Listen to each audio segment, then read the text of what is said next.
We want to add additional perspective on the war in Ukraine and how it is impacting the U.S. Dr. Glen Duerr joins us now. He is an associate professor of international studies at Cedarville University.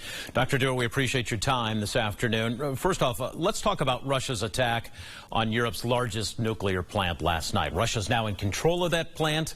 Your thoughts here. What's Russia's end game, and where are we going? What are we going to see as far as other countries potentially getting directly involved in this war? Well, it was a harebrained attack. I mean, attacking the largest nuclear power plant in Europe, and this is a continent that uses nuclear energy a lot more than the United States. France, the UK, Germany are big drivers of nuclear energy, but the largest plant being in Ukraine. And so what could have been absolutely brutal was thankfully averted. And this is also the country of Chernobyl, for those listeners that remember in 1986.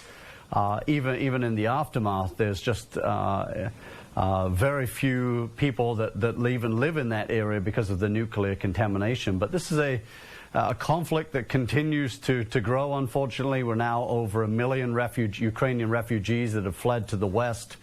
And Russia's endgame seemingly is to conquer as much territory as possible, potentially the entire country, and plausibly to set up a puppet government.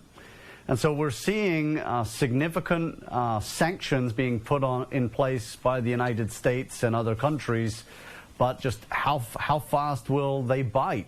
And will it end up stopping Putin in the long run? And we've seen now an estimated 16,000 mercenary fighters from other parts of Europe and the United States going over and signing up to fight in Ukraine on behalf of the Ukrainians. So there's a lot that really could spill over.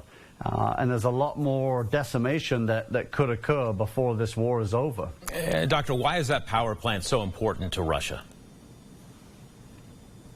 In terms of capturing different territory, it's a key area, but importantly, it's a major source of Ukrainian energy, especially around Russian liquid natural gas. And so in terms of taking the nuclear power plant, it does give them another place to make life difficult for the average Ukrainian. And so for Putin, he has tried to use a range of tactics that will, on the one hand, hurt the Ukrainians, but on the other hand will also lower morale to try and make a victory quicker. Because I think ultimately his endgame was to have a very quick victory.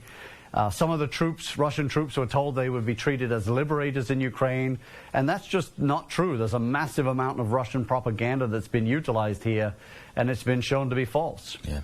Dr. Glen Duerr from Cedarville University this afternoon. We appreciate your knowledge on this topic and the war in Ukraine.